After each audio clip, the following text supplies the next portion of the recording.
Hello दोस्त, हरिओम। किरण family में आपका स्वागत है। श्रीमद् भागवत महापुराण पढ़ने जा रहे हैं। ओम भूर्भुवस्सुः तत्सवितुर्वरेण्यं भर्गो देवस्य धीमहि धियो यो नः प्रचोदयात्।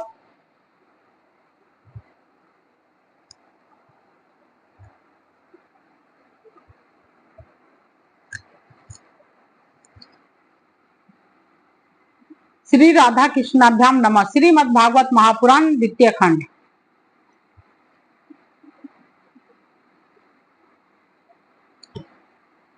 दसम स्कंद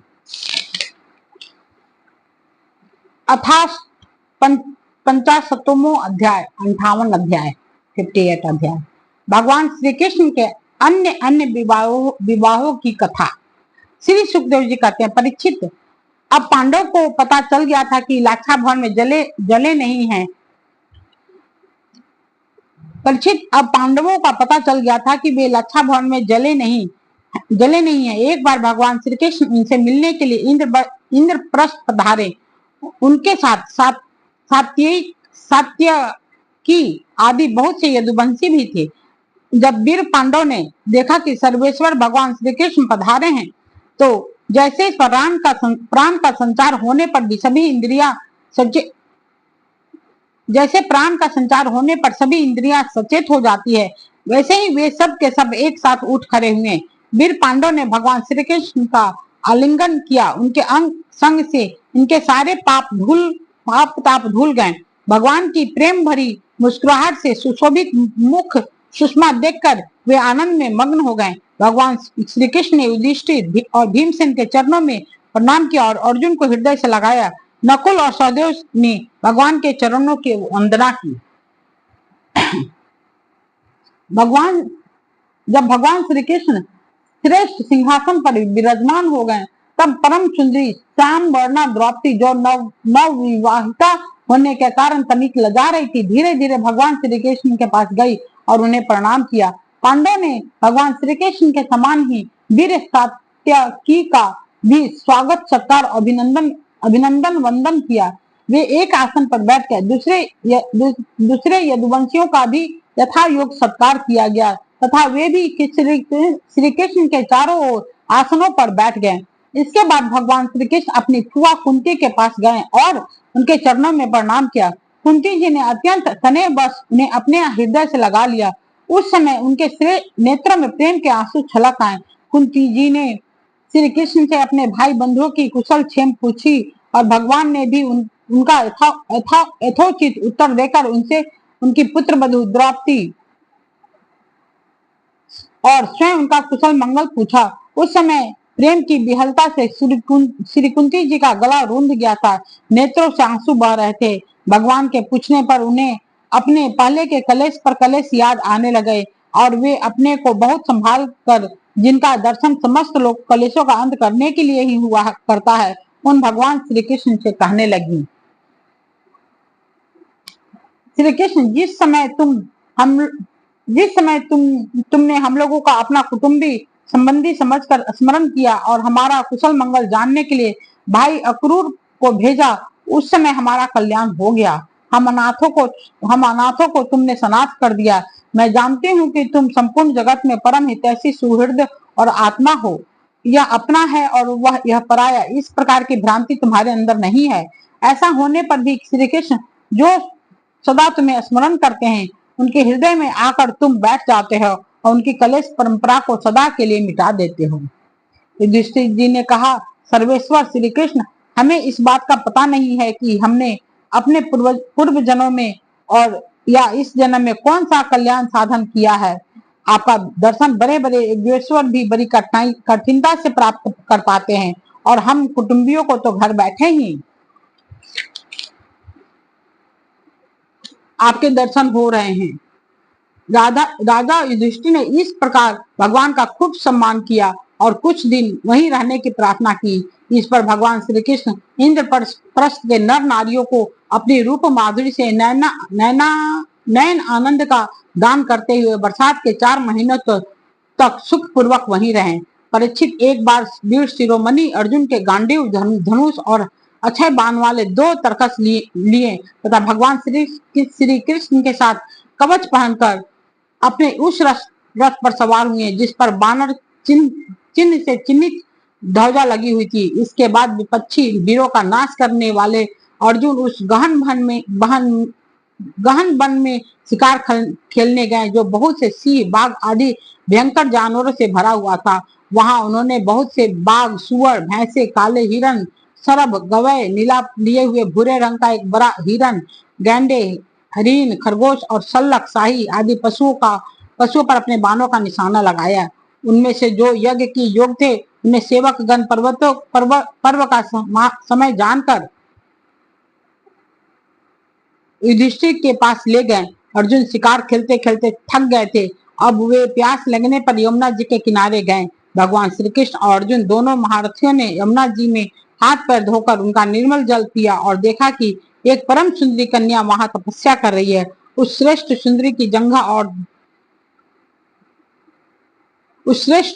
की दांत और मुख अत्यंत सुंदर थे। उनकी अपने प्रिय मित्र श्री कृष्ण के भेजने पर अर्जुन ने उसके पास जाकर पूछा, सुंदरी तुम कौन हो, किसकी पुत्री हो, कहाँ से आई हो और क्या करना चाहती हो? मैं समझता हूँ कि तुम अपने योगपति चाह रही हो। हे कल्याणी, तुम अपनी सारी बात बतलाओ। कालिंदी ने कहा, मैं भगवान सूर्य देव की पुत्री हूँ।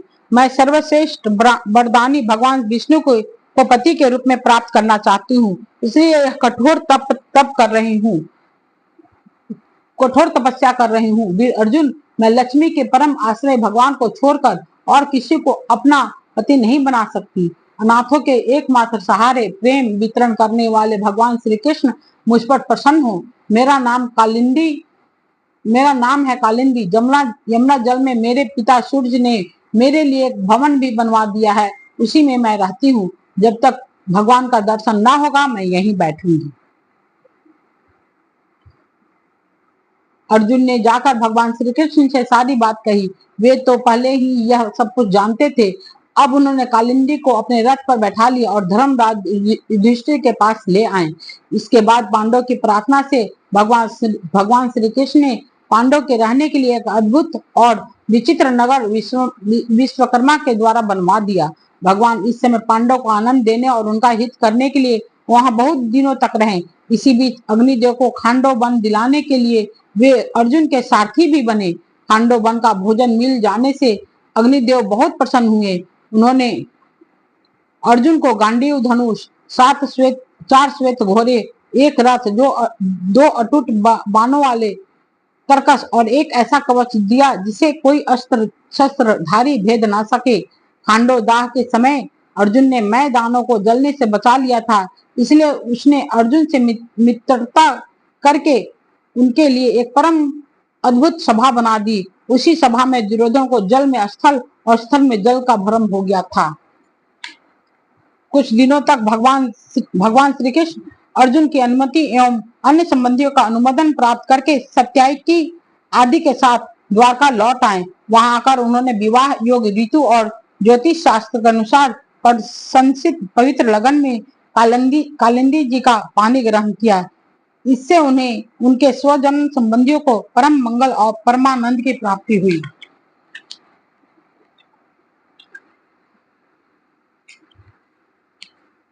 अवंती उज्जैन देश के राजा थे।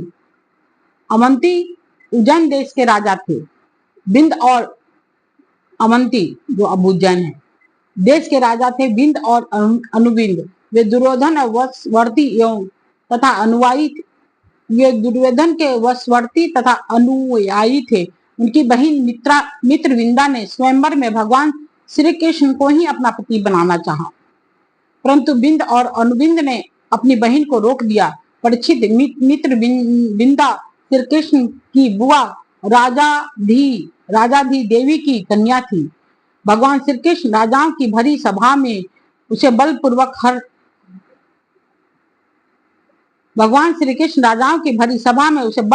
हर कर ले गए। सब लोग अपना सा मुंह लिए देखते ही रह गए। परीक्षित कौशल देश के राजा थे। नग्नजित वे अत्यंत धार्मिक थे। उनकी परम सुंदरी कन्या का नाम था सत्या। नग्नजित की पुत्री होने से वह नाग्नजिती भी कहलाती थी। परीक्षित राजा की प्रतिज्ञा के अनुसार 7 दुर्दांत बैलों पर विजय प्राप्त न कर सकने के कारण कोई राजा उस कन्या से विवाह न कर सके, क्योंकि उनके सिंह बड़े तीखे और वे बैल किसी वीर पुरुष की गंध भी नहीं सह सकते थे। तब यदुवंश शिरोमणि भगवान श्री कृष्ण ने यह समाचार सुना कि जो पुरुष उन बैलों को जीत लेगा उससे ही सत्या प्राप्त होगी। तब वे बहुत बड़ी सेना लेकर कौशलपुर अयोध्या पहुंचे। कौशल नरेश महान महाराज नग्नजीत ने बड़ी प्रसन्नता से उनकी आगवानी की और आसन देकर बहुत बड़ी पूजा सामग्री से उनका सत्कार किया। भगवान श्री कृष्ण ने भी उनका बहुत बहुत अभिनंदन किया। राजा नग्नजीत की कन्या सत्या ने देखा कि मेरे चिर अभिलषित रमा रमन भगवान श्री कृष्ण यहाँ पधारे हैं। तब उसने मन ही मन यह अभिलाषा की, यदि मैंने व्रत नियम आदि का पालन करके इन्हीं का चिंतन किया है तो यही मेरे पति हों और मेरी विशुद्ध लालसा को पूर्ण करे। नाग ने जीती सत्या मन ही मन सोचने लगी, भगवती लक्ष्मी, ब्रह्मा, शंकर और बड़े बड़े लोकपाल जिनके पद पंकज का पराग अपने सिर पर धारण करते हैं और जिन प्रभु ने अपनी बनाई हुई मर्यादा का पालन करने के लिए ही समय समय पर अनेकों लीला अवतार ग्रहण किए हैं, वे प्रभु मेरे किस धर्म व्रत तथा नियम से प्रसन्न होंगे? वे तो केवल अपनी कृपा से ही प्रसन्न हो सकते हैं।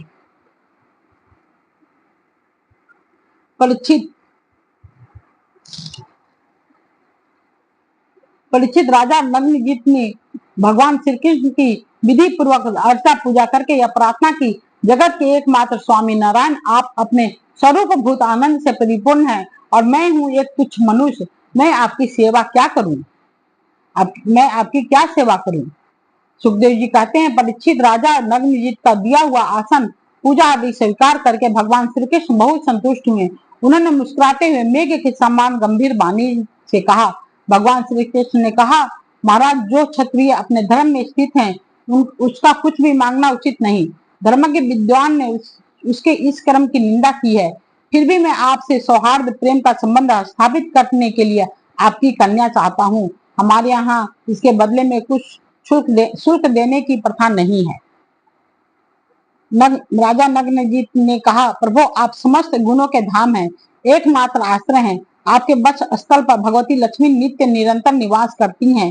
आपसे बढ़कर कन्या के लिए अभिष्ट वर भला और कौन हो सकता है? परंतु यदुवंश शिरोमणि, हमने पहले ही इस विषय में एक प्रण कर लिया है। कन्या के लिए कौन सा वर उपयुक्त है, उसका बल पौरुष कैसा है, इत्यादि बातें जानने के लिए ही ऐसा किया है।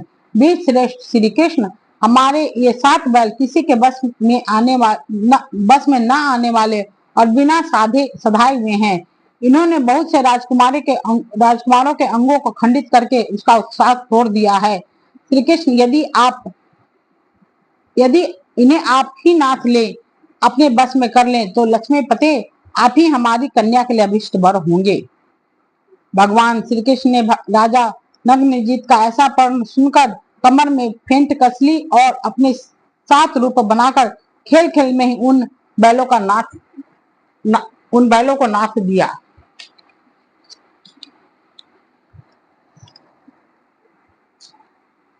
इससे बैलों का घमंड चूर हो गया और उनका बल पौरुष भी जाता रहा। अब भगवान श्री कृष्ण उन्हें रस्सी में बांधकर इस प्रकार खींचने लगे जैसे खेलते समय नन्हा सा बालक काट के बैलों को खींचता है। राजा नग्नजीत को बड़ा विस्मय हुआ। उन्होंने प्रसन्न होकर भगवान श्री कृष्ण को अपनी कन्या दान कर दिया और सर्वशक्तिमान भगवान श्री कृष्ण ने भी अपने अनुरूप पत्नी सत्या का विधि पूर्वक पानी ग्रहण किया। रानियों ने देखा कि हमारी कन्या को उसके अत्यंत प्यारे भगवान श्री कृष्ण ही पति के रूप में प्राप्त हो गए हैं। उन्हें बड़ा आनंद हुआ और चारों ओर बड़ा भारी उत्सव मनाया जाने लगा। शंख ढोल नगारे बजने लगे, सब ओर गाना बजाना होने लगा। ब्राह्मण आशीर्वाद देने लगे। सुंदर वस्त्र, पुष्पों के हार और गहनों से सज धज कर नगर के नर नारी आनंद मनाने लगे। राजा नग्नजीत ने 10,000 गौवे 3,000 ऐसी नौ युवती दासियां जो सुंदर वस्त्र तथा गले में स्वर्ण हार पहने हुए थी दहेज में दी। इनके साथ ही 9,000 हाथी, 9 लाख रथ, 9 करोड़ घोड़े और 9 अरब सेवक भी दहेज में दिया। कौशल नरेश राजा नग्नजीत कन्या और दामाद को रथ पर चढ़ाकर एक बड़ी सेना के साथ विदा किया। उस समय उनका हृदय वात्सल्य स्नेह के उद्रेक से द्रवित हो रहा था। परीक्षित यदुवंशियों ने और राजा नग्नजित ने बैलों यदुवंशियों ने राजा नग्नजित के बैलों ने पहले बहुत से राजाओं का बल पौरुष धूल में मिला दिया था। जब उन राजाओं ने यह समाचार सुना तब उन्होंने भगवान श्री कृष्ण की यह विजय सहन नहीं हुई। उन लोगों ने नग्नजिती सत्या को ले जाते समय मार्ग में भगवान श्री कृष्ण को घेर लिया और वे बड़े वेग से उन पर बाणों की वर्षा करने लगे। उस समय पांडव वीर अर्जुन ने अपने मित्र भगवान श्री कृष्ण का प्रिय करने के लिए गांडीव धनुष धारण करके जैसे सिंह छोटे छोटे पशुओं को खदेड़ देते हैं, वैसे ही उन नरपतियों को पीट पीट कर भगा दिया। तदनंतर यदुवंशी शिरोमणि देवकी नंदन भगवान श्री कृष्ण उस दहेज और सत्या के साथ द्वारका में आए और वहां रहकर गृहस्थोचित विहार करने लगे। परीक्षित भगवान श्री कृष्ण की फुआ श्रुतकृति के देश में ब्याही गई थी। उनकी कन्या का नाम था भद्रा। उसके भाई शतर्दन आदि ने उससे स्वयं ही भगवान श्री कृष्ण को दे दिया। उन्होंने उसका पानी ग्रहण किया। मध्य प्रदेश के राजा की एक कन्या थी लक्ष्मणा। वह अत्यंत लक्षणा थी। जैसे गरुड़ ने स्वर्ग से अमृत का हरण किया था, वैसे भगवान श्री कृष्ण ने स्वयंवर में अकेले ही उसे हर लिया। परीक्षित, इस प्रकार भगवान श्री कृष्ण की और भी सहस्त्रों रानियां थी। उन परम सुंदरियों को वे भौमासुर को मारकर उसे बंदी गृह से छुड़ा लाए थे। इति श्रीमद्भागवते महापुराणे परमहंस्याम संहितायां दशम स्कंधे उत्तरार्धे अष्टमहिस्य युद्धाहु नाम अष्ट पंचाशतमो अध्याय। कल पढ़ेंगे अथेन कौन 49वां अथेकौन 60तमो अध्याय, भौमासुर का उद्धार और 16,100 राज कन्याओं के साथ विवाह।